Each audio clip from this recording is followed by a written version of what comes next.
It's been such a fast-moving series of events. Some who are here have said it's taken a year, some have said it's taken 60 years, but over the last, 48 hours, things really haven't stopped. So I put it to him whether he thinks what has happened in the past 24 hours was indeed a military coup. This is what he said. It's not a coup, Becky. I mean, unfortunately, it's a sad situation we're in. It's a painful situation. We thought that we went through a fairly free, presidential election, and then, unfortunately, the president messed up, and when you end up with 20 million people in the street, of a state of mind that he needs to go and needs to go now, it's a sad state. It was a very painful decision to make, either to continue and risk a civil war situation, or take some exceptional measures to make correction of the uprising of 2011. So when the US says it is deeply concerned, and Germany call this a heavy setback for democracy, you say what? I say we are also deeply concerned, but this is basically a measure to restore democracy. This is basically a measure, a reset, of the measure that we need to take in order to go on the right track. We need a competent government to fix security and fix the economy, which is bust. So we are also deeply concerned and hope we'll get it right this time. You need Washington to pony up at this stage, don't you?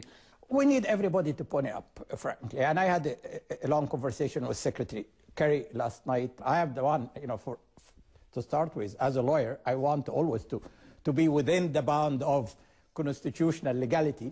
But when we are, or we were, we still are, between a rock and a hard place. Either you risk a civil war, and we have quite a few of them around us, or, as I said, take extra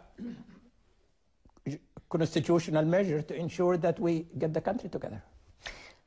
Lots of talk about the restoration of democracy, but how do you explain to Morsi's supporters that this is a democracy going forward when they've lost their man who was democratically elected? I would explain it that this is a recall, and it is nothing novel. I mean, you have a lot of recalls, of the U.S. Governor Davis was recalled in California. I think the governor of Minnesota last year. So, slightly different, though, isn't it? Yeah, well, you could have done through a referendum, but we didn't have the luxury to wait for a referendum. So Morsi could run again at this stage? I assume so, although I don't think he would. How do you go about making a multi-party democracy here? We are not looking into party affiliation. We are looking into a government that can ensure law and order, ensure that the economy will go back on track, ensure that there is some form of social justice, ensure that people will feel that there is something positive. Does that mean excluding people? No, absolutely. I mean, I think, I would hope, qualified people from the Brotherhood, from the Salafis, should part of this government, that everybody need to be part of the political process. We need a cohesive society that is tolerant, that respects each other's differences. What's your role going forward? I hope I'll be the eminence grise. I mean, I'm very...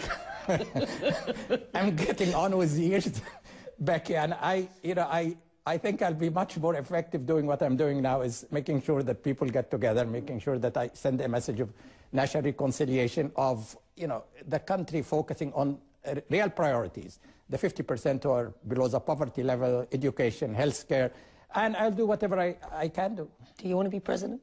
No, I frankly don't, and definitely my family is vehemently opposed to even the idea of that.